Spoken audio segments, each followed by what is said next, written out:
Hello, everyone. Happy American Archives Month and happy Theological Libraries Month. It's basically like Christmas for us archivists this month. My name is Kyle Roberts, and I'm the Executive Director of the Congregational Library and Archives. Welcome to today's virtual discussion on the opportunities and challenges facing religious archives today, the view from Boston. To begin, I want to acknowledge that the Congregational Library and Archive resides in what is now known as Boston, which is in the place of the Blue Hills, the homeland of the Massachusetts people, whose relationships and connections with the land continue to this day and into the future. For those of you joining us for the first time, the Congregational Library and Archives is an independent research library.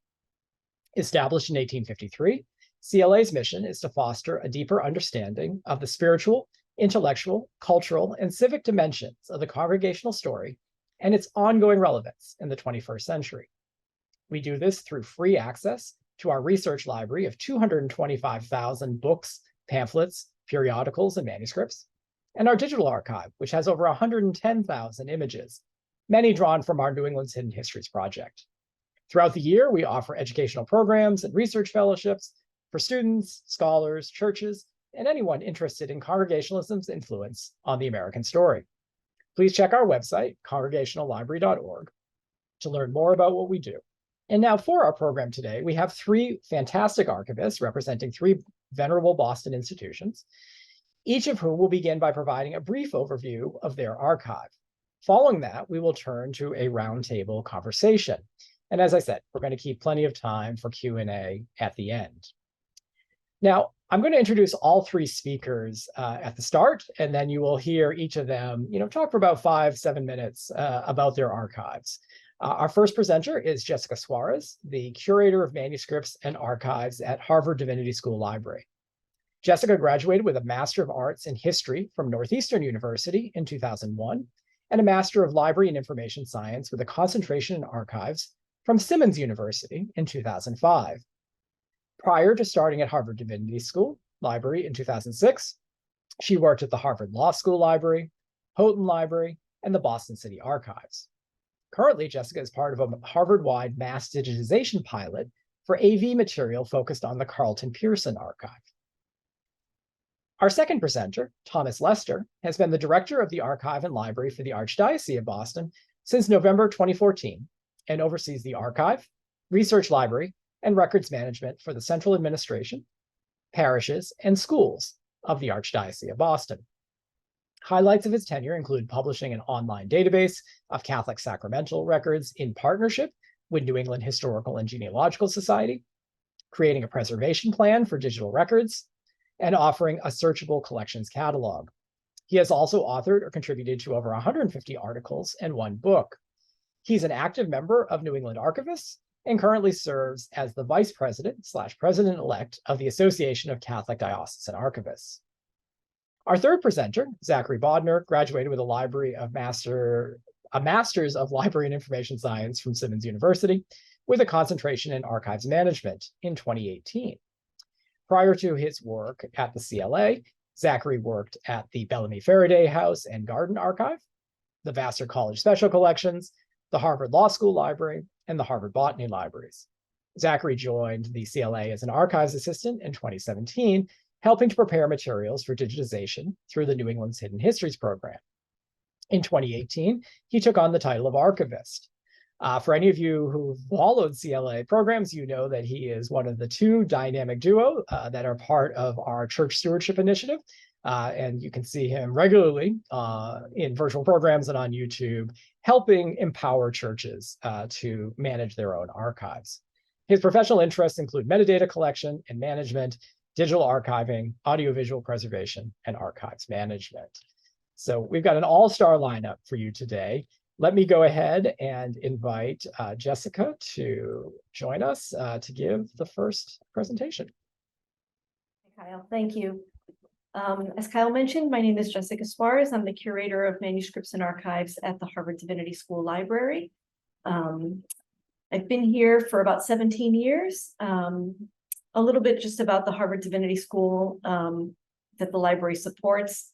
The Divinity School is a non-sectarian school for the study of religious topics and theological studies.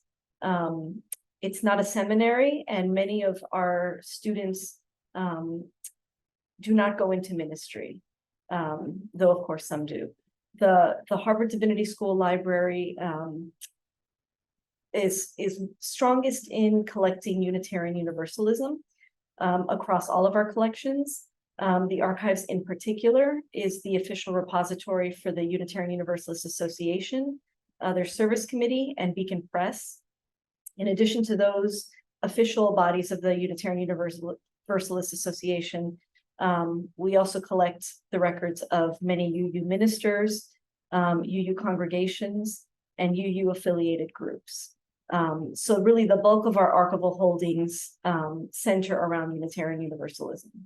In addition to those holdings, though, we do also have collections related to Harvard Divinity School faculty. There are also faculty records at the Harvard University Archives, so there's some overlap between the materials at both of those repositories. We also have collections related to the American Board of Commissioners for Foreign Missions, the ABCFM. Also records held at Houghton Library at Harvard University. I know there's overlap of ABCFM records also with the Congregational Library. So those are just some of the high level collecting areas for the archives. But generally, we collect comprehensively in Unitarian Universalism. Right. Good afternoon, everyone, and thank you for tuning in. My name is Thomas Lester, and I'm the Director of the Archive and Research Library for the Archdiocese of Boston. So the Archdiocese covers roughly the eastern third of Massachusetts. At this moment, we have about 100 Catholic schools, 235 parishes, and our pastoral center with the archive and all the central ministries is located in Braintree. Some of the other offices we share the building with are things like finance, canonical affairs. If you're familiar with the Pilot newspaper, their offices are here, so there's quite a number of us all under one roof. As Kyle mentioned, I started as the archivist in 2014, and since that time we've grown, and I work with two great full-time professional archivists, and the three of us make up the staff of the department. The three of us kind of do the archival things, you think preservation of historical items, but we also do all the reference and research, both remote and in our research library here in Braintree. And we also do all the modern records management, everything from paper all the way through electronic records. Our collections are extensive. We collect from parishes. So if you think sacramental records like baptism and marriage records, parish correspondence, records of parish anniversaries and other events and celebrations. We maintain the records of all of our bishops, the chancellor, vicar general, and other archdiocesan offices. We even have things like property and construction records, school records, so anything from student records to the faculty who serve there, yearbooks, videos of school plays, quite a range of material.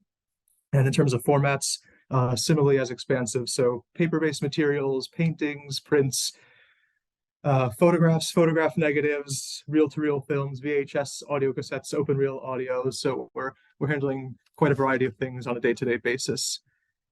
In terms of our reference and research, we also see primarily genealogy requests, looking through our baptism and marriage and confirmation records and things of that nature to piece together family histories, school records. We receive a lot of requests for verifications to verify people's education and to verify employment for faculty members at those schools. And then also just general Catholic history or Boston Catholic history. So we receive a lot of questions. Just a few examples recently. Someone was looking into church architecture and architects, how the Archdiocese has implemented changes dictated by the Second Vatican Council.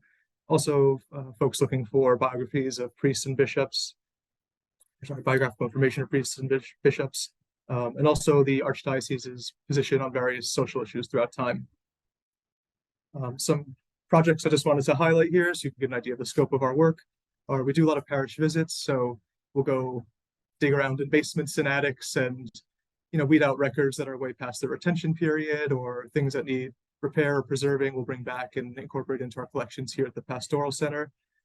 Just a few years ago, we started an online collections catalog using archive space so people could see more of what's in our collections and gain access to that. We also implemented, just within the past couple of years, a digital preservation program. And as part of that, we're going to be announcing a media library this week with a lot of digitized audio cassettes and reel-to-reel films and things of that nature. We've also, as Kyle mentioned earlier, we've partnered with the New England Historic Genealogical Society to make a lot of our sacramental and cemetery records available online, and not just available, but we've also transcribed them and made them searchable. And then the last thing I just wanted to highlight is we're also doing some neat things with GIS mapping. So creating maps of all of our parish boundaries and parish churches. That's important. So, genealogists can plot an address from, say, a census record and figure out which parish their family lived in and where they might find baptism or marriage records for their family members. We've also done some mapping for our cemeteries, which often don't have signs or road names or section names or anything like that. So folks can find an entry in one of our cemetery records and then navigate to that exact grave on the cemetery grounds. Thank you so much. I'm Zachary Bodnar. I'm one of the two archivists here at the Congregational Library and Archives. The CLA is an independent research library located in the heart of Boston on Beacon Hill. The library itself was founded in 1853 when a small group of Boston clergymen, antiquarians, and book collectors donated a total of 56 books, pamphlets, periodicals, and manuscript materials to what was then known as the Congregational Library Association. 170 years later, and the library has grown just a little bit. Officially, we say the library contains more than 225,000 items, both archival and published. The mission of the CLA is to collect, preserve, and share materials related to Congregationalism, Congregationalists, and the congregational story.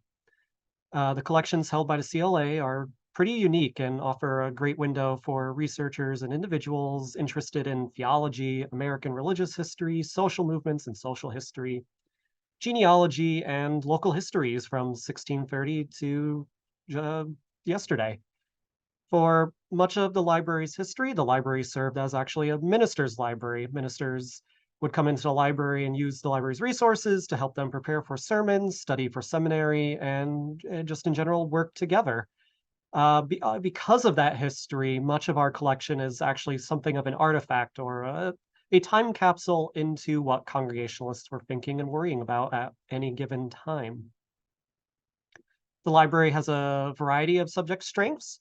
Our rare book section includes an unusually rich and complete representation of English and first-generation Puritan works, and includes an original copy of the Cambridge Platform of 1649. Of note, too, from our rare book collection is our Maveriana collection, which houses works produced by and about the Mavers, especially Increase and Cotton Mather. One of our favorite items from that particular collection is a run of Spider-Man comics in which the Scarlet Witch is taken back in time by Cotton Mather to face trial during the Salem witch trials, and Spider-Man has to go back in time too and save the day. The CLA has a large sermon collection, a particularly large and unique one, which includes some 15,000 unique individual pieces covering the period from the late 1600s to the 20th century in both manuscript and printed form. The library holds major institutional records of the various congregational denominations, as well as some 1,500 different periodicals representing Congregationalism's longstanding interest in social reform, missionary work, and education. On the archive side, the archive contains approximately 1,600-ish boxes of manuscript materials. We're currently in the process of getting a more accurate count there. The largest portion of the archives collection is records from individual churches all across the United States, though New England and the Midwest are the regions most represented in our church records collections. The archive also holds records and papers from local ecumenical organizations and congregational societies, ministers' associations, regional conferences, individual missionaries from the 19th and 20th century, individual ministers, and national congregational organizations. For example, as Jessica said, the ABCFM. The CLA's principal digitization program, New England's Hidden Histories, is a grant-funded digitization project which aims to digitize colonial era church records and the papers of colonial Congregationalists. Through partnerships with individual churches, local libraries, state libraries, and nationally recognized repositories, the CLA has been able to digitize more than 4,000 unique objects and create more than 100,000 images. These materials and more are made freely and available online through our digital archive, which we had the pleasure of launching last year in the spring of 2022. In terms of staffing, we are a very small library with only 2 archivists and a single librarian.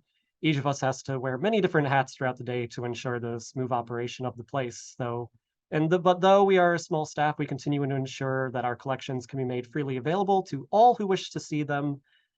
And beginning in 2022, we also made a new commitment towards a robust programming schedule, both in person and online. So I am contractually obligated to suggest everyone look forward to our future programming. And I think that's about it from me, Kyle. You have fulfilled your contractual obligations, Zach. Thank you for doing that. So, as I'm sitting here being really blown away by all the materials and the broad range of materials that you collect, right? And I think that it speaks to just how rich an area of the country we are to have all of these collections here. But then also to hear that you really are kind of serving audiences far beyond. I didn't get a sense from any of you that the only users of your archives were people who kind of walk in off the street. I wonder if you could just talk a little bit about how do you do that? How do you think about audiences in 2023? After a pandemic changed so much about how we do our research, how we live our lives. Who are your audiences today, and how do you balance, serving them? Speaking for our archive, I think the heart of our research community has always been genealogists. Mm-hmm. Our Sacramento record collection is one of our largest, and even before I arrived, that received the most activity. I'd say from a kind of a staff and reference standpoint, those requests are getting slightly less now because we published a lot of those records online and they're free to access. So a lot of people are just accessing those remotely. It's self-service. You can download the images and put them right into your family tree. So I think that's relieved us of some of those requests, but it keeps getting replaced over time with more of the records management side. So if someone's getting married in the Catholic Church and we have their baptismal record, we have to send that baptismal certificate to their parish so they can get married.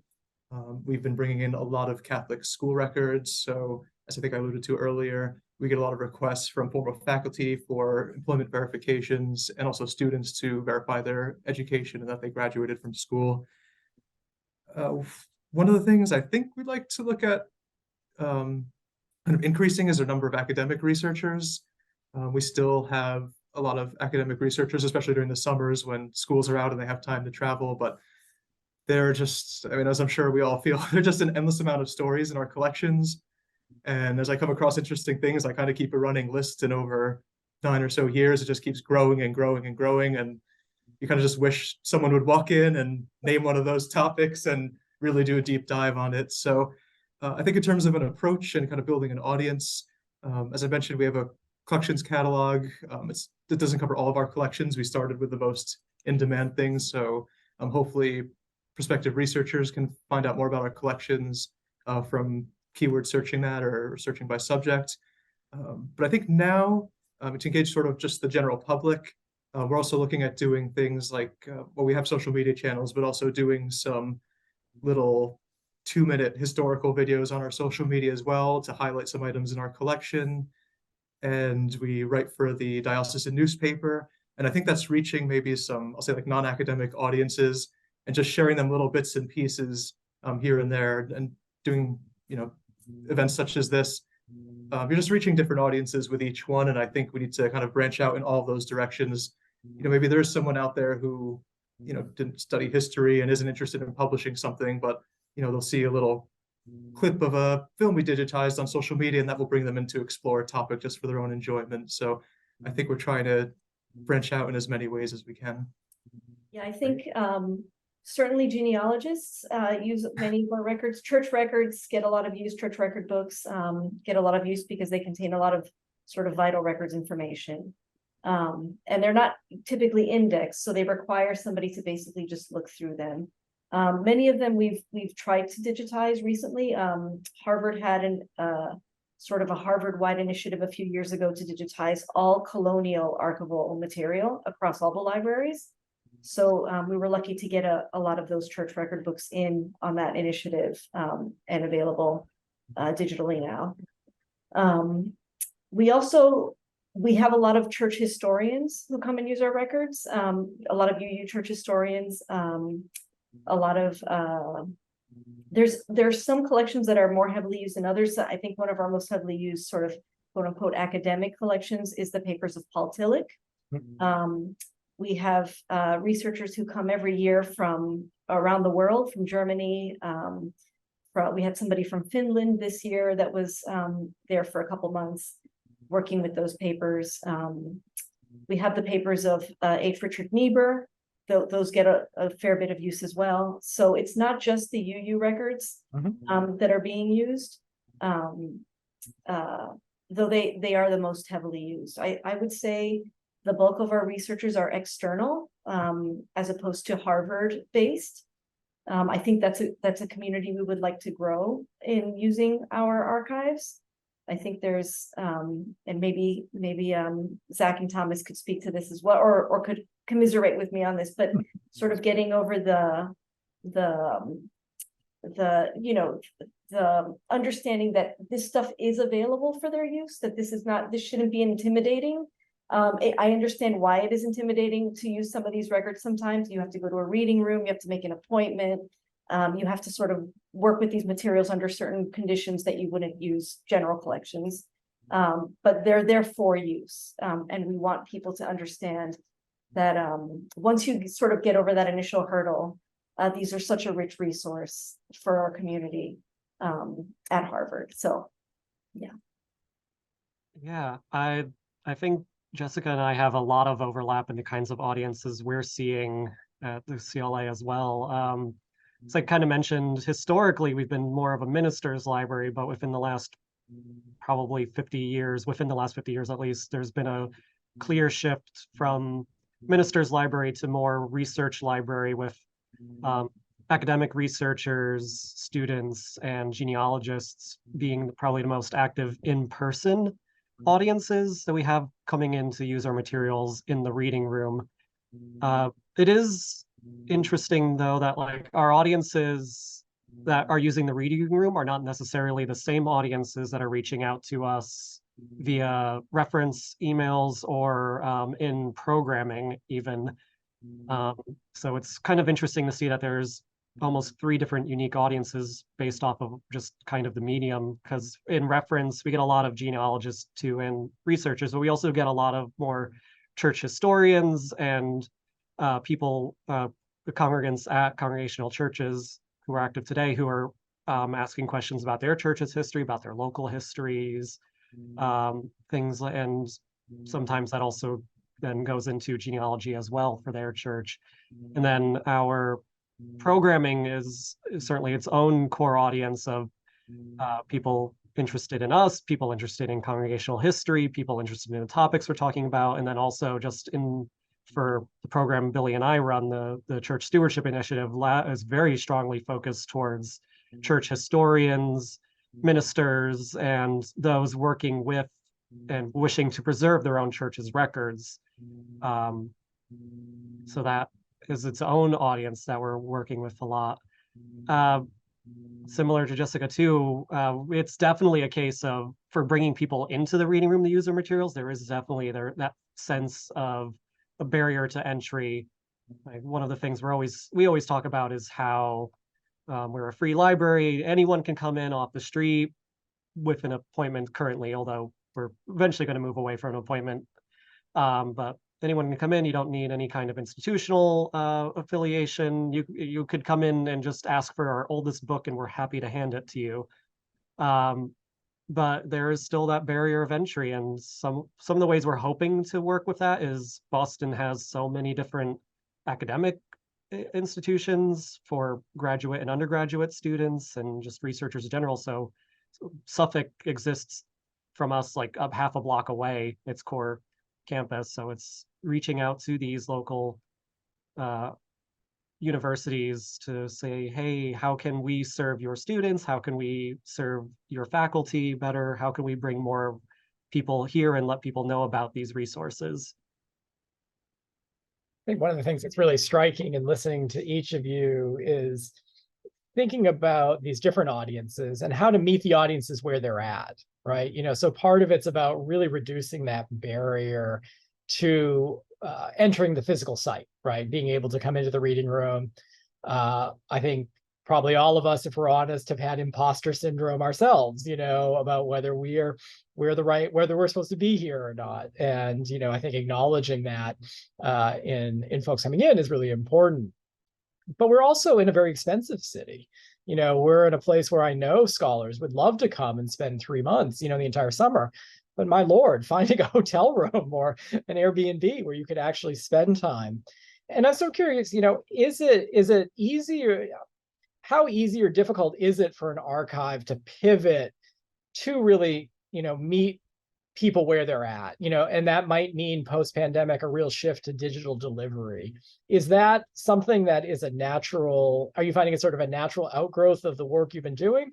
Or are there real challenges that you sort of face in what's really been thrust upon us in the last couple of years, but probably is related to a trend that's been happening longer?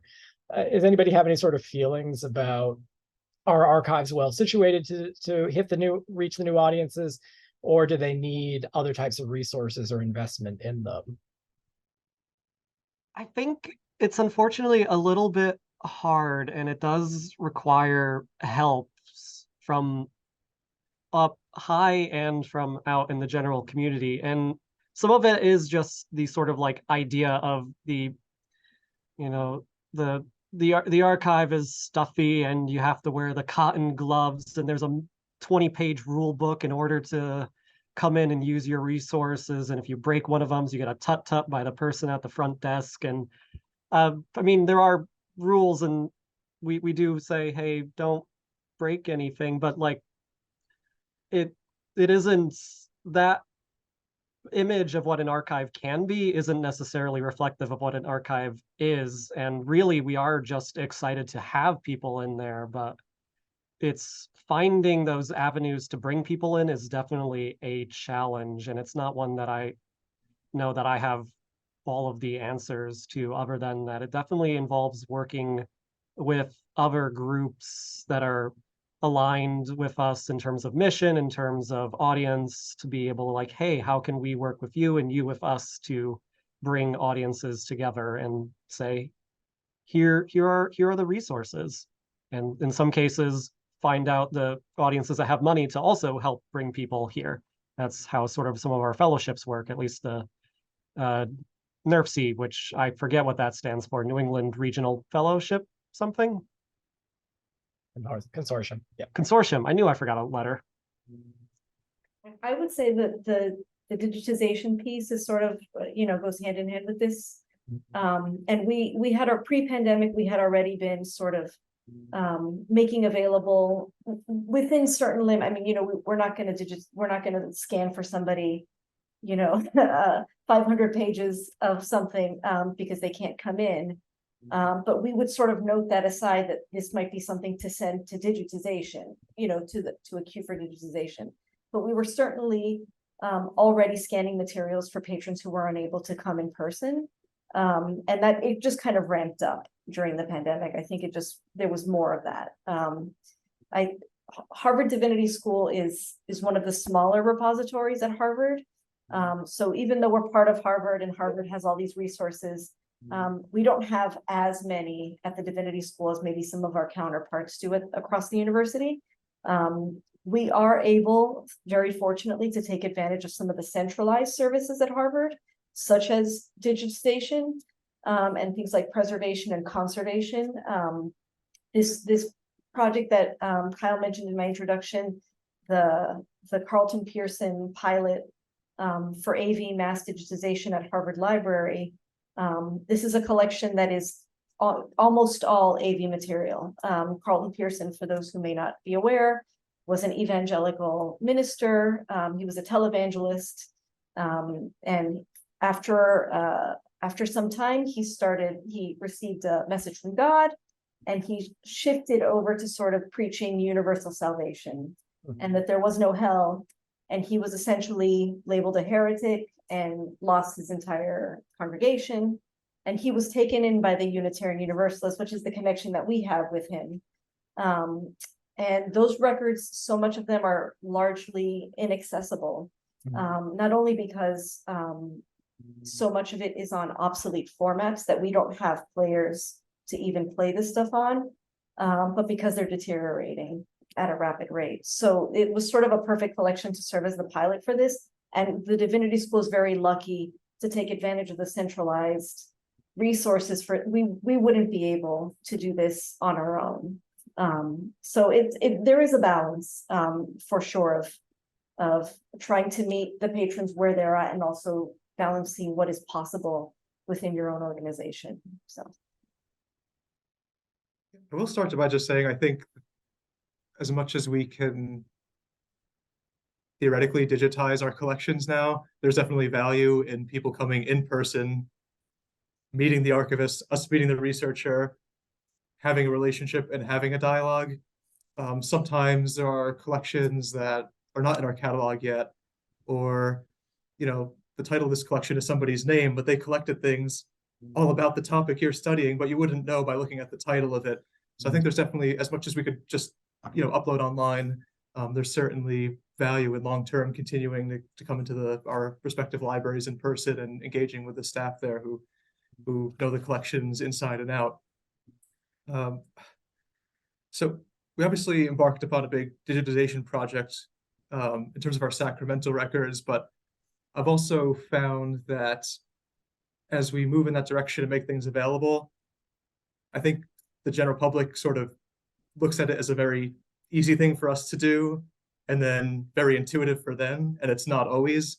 A lot of our audience has trouble actually, you know, creating a free login and viewing those records, and how do I download them, and those types of things. So I think, at least right now, we still find there's a bit of a learning curve on the user end. We can do as much as possible to kind of make it intuitive and facilitate, but there's also going to be some responsibility on the user to actually access those materials. So I don't think it's just like a magical thing. You just put it online and everyone's gonna be able to find it very easily. So we kind of manage those expectations as well, and how much time we want to prioritize towards and put towards those projects. And again, I think, you know, we even our kind of internal discussion between departments, it's like, oh, you're running out of space, or, oh, if I have to come in to look at this, can't you just scan everything and throw it online and then it'll all be fine? And I think maybe we can do a better job of advocating for our position where, well, you know what, we need to either find the right vendor to digitize this because we don't have the expertise.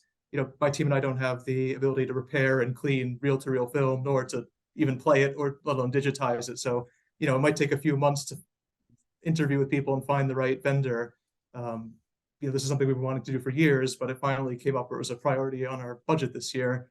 We had, you know, first we had to get boxes off the floor and get them shelved, and those types of things to actually care for the collections, you know, here on the ground and in person. So I think, you know, when you see a nice online exhibit or website, it seems like, oh, they must have just like done this in a week and it was fine. But to do all those things, and then also to properly archive the digital files on the back end and make sure down the road we're not going to lose those, we're not going to lose their integrity. We worked with our IT for a number of months to come up with what we think is a stable solution for the long term and what's a cost-effective solution. And there's just all these other factors, I think, that aren't evident on the user end that we have to consider from an archival perspective. So while I think we're moving in the direction of digitizing records, we've had to kind of be cautious, and it just doesn't happen overnight. It's a sign of all of your success that you make it look easy, and people get excited for more and more. Great question here from Seth Meehan over at Boston College about meeting audiences. where they're at. And just, curious what your feeling is about working with other institutions to have events, open houses, exhibitions of your material at their site. Have you done those sorts of partnerships? Is it wise to have materials leave the archive? Are there limitations, or is that a great area of potential opportunity? I'll start if nobody minds. First of all, hello, Seth. We actually know each other. One of the things I'll point out is we collaborated on an exhibit with the Boston College Theology and Ministry Library a few years ago.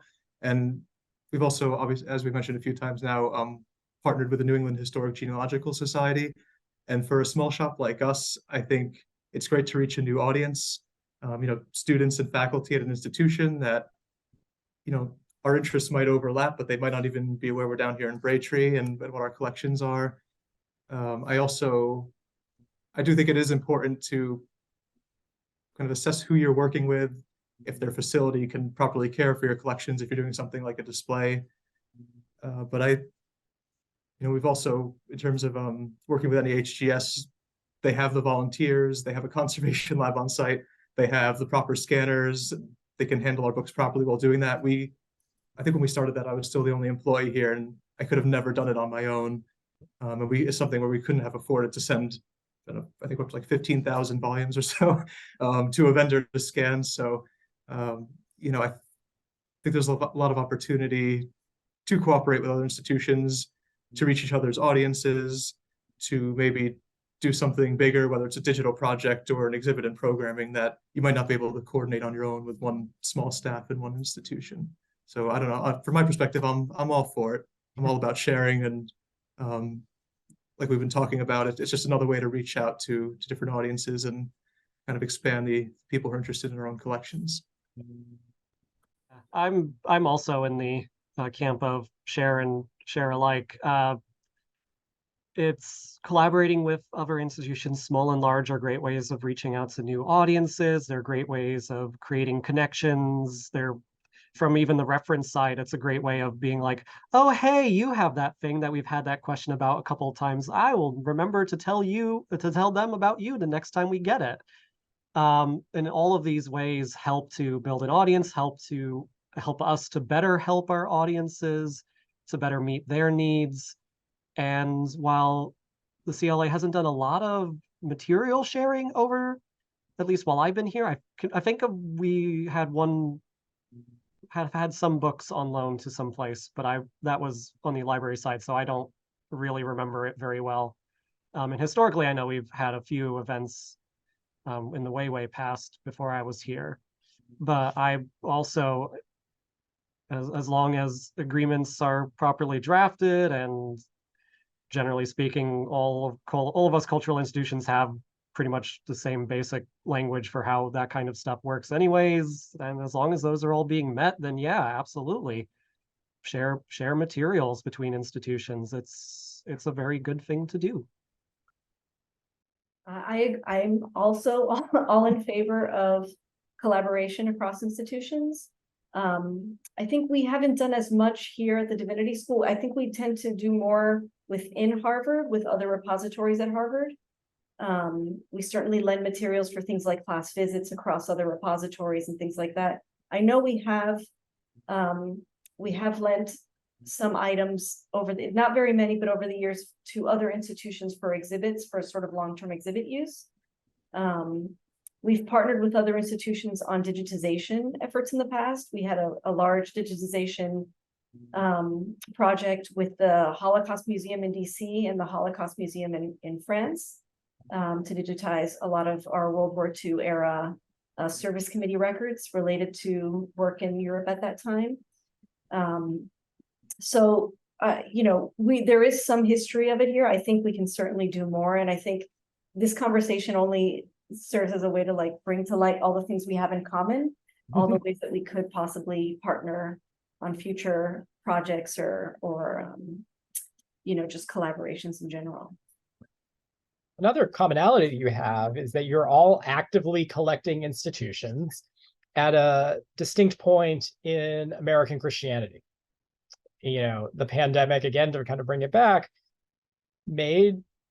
had a distinct impact on the landscape of church going, on the landscape of churches themselves, as congregations think about, if we're meeting on Zoom, and we can kind of connect in this way, do we need buildings and such? All of you have also mentioned being sort of repositories for current faiths, whether it's UU, Congregationalists, or Boston area Catholics. You don't have crystal balls, but you can talk a little bit about what you're seeing right now. What do you think the next 5 to 10 years holds for religious archives, especially if we see a landscape of more churches rethinking their spaces, maybe not having spaces for their archives, more potential mergers? How do you, what do you see coming down the pike, and how are you preparing for it? I think one of the things that has been coming down the pike for a while and is certainly happening now is born digital records by congregations and institutions. We have just hired our first digital archivist at Divinity School earlier this summer. So, but this has been something that has been requested for quite some time. A way to sort of handle and transfer and make available these born digital records that are increasingly the only kind of records that certain congregations and institutions are producing. So I think we're all very well versed, and we understand how to deal with paper and analog kind of collections. And the digital side is still something that we're figuring out how to navigate for ourselves here. And it will only continue to increase. So I mean, that's one piece of, I think, where things are headed for these kinds of records. I'd like to dovetail off of that, because that's something we've discussed as well. From when I arrived in 2014, we had moved from Boston to Braintree. So there's a lot of kind of basics to cover in terms of getting things stored properly off the ground, putting together basic inventories and collection guides. And so I do worry, looking back now, there's going to be a gap, since we went, primarily to email and digital records up until, the last couple of years. One of the things I always tell people is, it's likely we don't have something unless you have actually sent it to us. They just expect us to things automatically to turn up in boxes in the archives. So I think there's going to be, a lot of sort of working with our internal departments to come up with some kind of process to really collect and preserve those digital records, like Jessica said. And I think we're even, potentially looking at some solutions down the road where we might be able to automate some of that, just because it's hard to, over an organization that's, organizations that are as widespread as ours and with a small archival staff, to really get a high level of compliance. So that's definitely something we're going to be looking at as well in the next few years. Similar thoughts here. The worry about, it hasn't happened yet, but we know it will happen, is one, getting handed a hard drive along with the boxes of church records as they come into the archive. We vaguely have a plan for when that happens, but admittedly, when that happens will actually be when that workflow gets actually written. On the congregational side, we know that there looms a danger of a large number of churches closing within the next decade or two. We've gotten reports recently from Connecticut that there's probably a lot of churches that are, if not in the process of slowly winding down their services, to in early talks to think about merging or consolidating or meeting their congregants in different ways, the needs of their congregants. So some of our approach has been a little bit two-pronged on how to handle that. One is, we recently, as of I think last year when we put out the new collection policy that we created, is we used to say that we only collected records from closed churches. That is no longer the case. We do take records from active churches, and that is to help with churches where they are downsizing, or they have a room that they need to clear out that held records for any other purpose. And some of that, and the other major approach we're doing now is trying to, through the Church Stewardship Initiative, after our first event, about that topic, we realized very quickly that there is a very hungry audience for that kind of instruction on how to look at your own records and to actually organize them and to help preserve and steward those records within your church. And so our other major approach is this kind of outreach to be like, here are some relatively simple methods and ideas to help you get started on stewarding your own records and preserving your own records, and with the idea towards, if ever your church does close, you will be absolutely ready to very quickly be able to hand off your church records. But hopefully that won't happen anytime soon. But in the meantime, these records will be available and organized and usable by your community. It's great. I mean, it's fascinating. It's a question I know all of you are wrestling with about capacity, right? About how much can you take? What do you collect comprehensively? What do you collect representatively? And it's probably going to be different for each of you related to the organization that you're part of, and its own mission. There's two great questions in here about kind of practical how to know about your collections and how to get into them.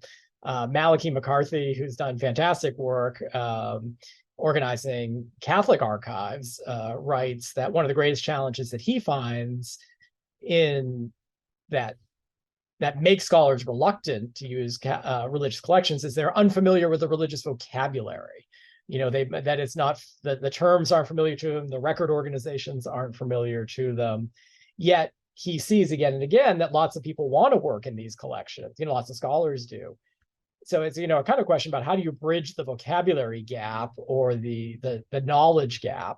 And then another attendee asks, they're interested in finding resources related to historically ethnic parishes or related to African American history. This is sort of reminding me of what you said, Thomas, about the title of the collection might be, somebody's name, but the content might be thematically accessible. So for folks out there, who aren't working in archives, but want to be working in archives, and they don't know the words and they don't know how to do the best searching, what's your advice?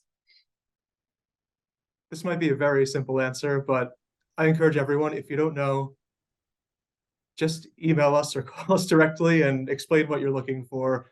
We're more than happy to kind of put together almost like a memo in an email, kind of list collections where you might want to start with the most general things, and kind of as you come in and start going through material and find your direction, then we can point you to more specific materials, specific sets of correspondence or manuscripts or whatever it might be. I mean, I think we're all here to help our respective communities, anyone who's interested in our collections. And I think if there's a kind of a hurdle right up front, the best thing is to just talk to one of us and we can kind of help you dip your toe in and get started somewhere. I really like Thomas's very simple answer. That's absolutely probably the first place to go. To add on a little bit to that, we also definitely rely on scholars to help us to know what it is that they need. We recently held a small open house here for religious scholars, at the graduate level and above, and they helped give us some ideas of what resources they're looking for and give us ideas for how to meet them and their needs. And then sometimes it's a project by scholars and sometimes it's in collaboration, but on our website we have a number of sort of research guides that are about some of these topics. For example, one of our board members, a scholar, put together with help with one of our staff here, what is referred to as the BIPOC finding guide, but is pretty much a research guide for finding materials by persons of color that are found in our colonial era church records, many of which are the materials we have digitized. But another scholar whose interest is in hymns and the history of the publication of hymns, he wrote for us a basically using our catalog, a huge research guide on how to find hymns within and psalms and hymn books rather in our collection. So sometimes it is very much working in collaboration with researchers to be able to better, to the larger research community, to better explain what kinds of materials we have. I echo both of those answers. I was going to say, ask a librarian. That's always the thing that you can do. Ask somebody. And also sort of similar to what you were saying, Zach, the working in collaboration with our researchers. I always tell people we can't know everything that's in our collections. There's too many. So we rely on researchers to tell us things that they find in our collections. And we update finding aids, we create research guides, we do all these things in collaboration with the people using these collections. But it requires sort of that initial reaching out to say, I'm interested in this topic. Where can I start? And it's a process, like so many things, but it's also very rewarding for us for myself as a librarian. I find it one of the most rewarding aspects of this work. So there's a fascinating question here from George McDonald, pointing out that across the US, there are archives of religious institutions at risk of being lost or being inaccessible due to lack of funds, which we know, but also lack of foreign language expertise. And he's thinking of a Swedish seminary archive that he couldn't access because the archivist didn't speak Swedish or read it and lacked the resources to organize that collection. I'm guessing that all three of you have foreign language materials, and I assume you're all polyglots and that you know all of these, but how it might, again, the answer might be reach out to us and ask, but how do you handle foreign language materials and make those accessible? With difficulty. Like here at the CLA, we have it's not a large collection, but it is a collection of German materials from primarily the German evangelical wing of the Congregational denomination. And it is probably, unfortunately, one of our less well cataloged portions of the collection, both in print and archive side. And some of that is just foreign materials do require a certain level of expertise in order to either catalog in using MARC and RDA, or to archive with our DAX. And it's just, it comes down to ask us and we shall do our best to find and answer. But sometimes those kinds of materials, you might have to either come in to request them and look at them to actually know what is there, because we might not know, or hope in the long run that we get the resources necessary in order to be able to properly look at and catalog and archive and create finding aids for these types of materials. I think we've been fairly fortunate that many of the records, at least in terms of manuscripts that we received in other languages other than English, I should say, some of them have been translated, but at least we have an English description of most of them. I mean, nothing we'd be or very little of what we would be acquiring now would be in another language.